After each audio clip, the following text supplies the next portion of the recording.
Want to grow your own fresh vegetables at home?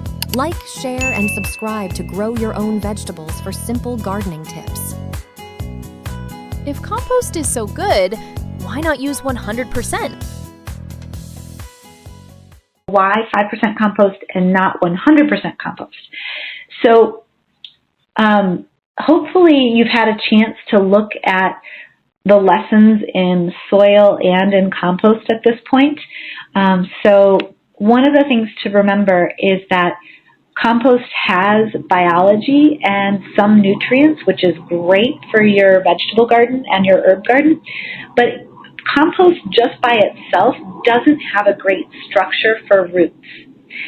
It doesn't really hold together as well as soil does, and soil is made of particles that aren't breaking down like compost is. So compost is disappearing all the time, and soil is made from the bedrock of the earth. So it often has a fuller spectrum of nutrients than compost will. Not to say that your compost won't have a full set of nutrients, because it depends on what you are composting. So those are the big reasons. And compost can also get too wet and heavy.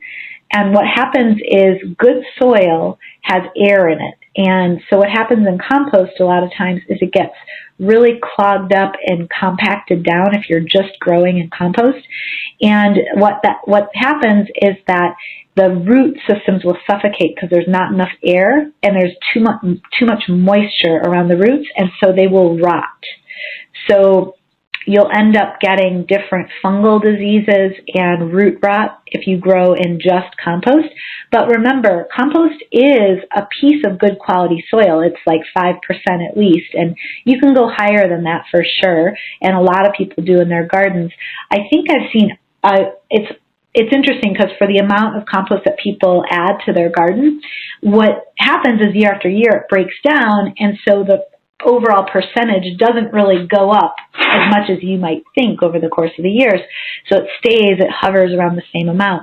Now, 100% compost on top of your soil is awesome. So that's why lasagna garden beds work so well, is that you're basically taking a bunch of stuff that's going to decompose into compost, and you're putting it just on top of the soil. And what's going to happen over time is it's going to decompose down to almost nothing over the years, and basically you've enriched your soil below. So those are some of the reasons why not to use just pure compost and why you need some soil.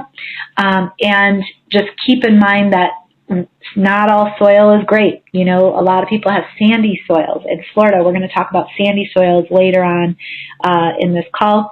So sometimes you have to do quite a bit of compost, even more than 5%, because your soil is not great. But recommended 5% compost. All right? If you enjoyed this video, don't forget to leave a like and share your thoughts in the comments below. We'd love to hear from you. And for more simple and practical gardening tips, subscribe to Grow Your Own Vegetables. For more tips and updates, visit gyov.org and join our growing community.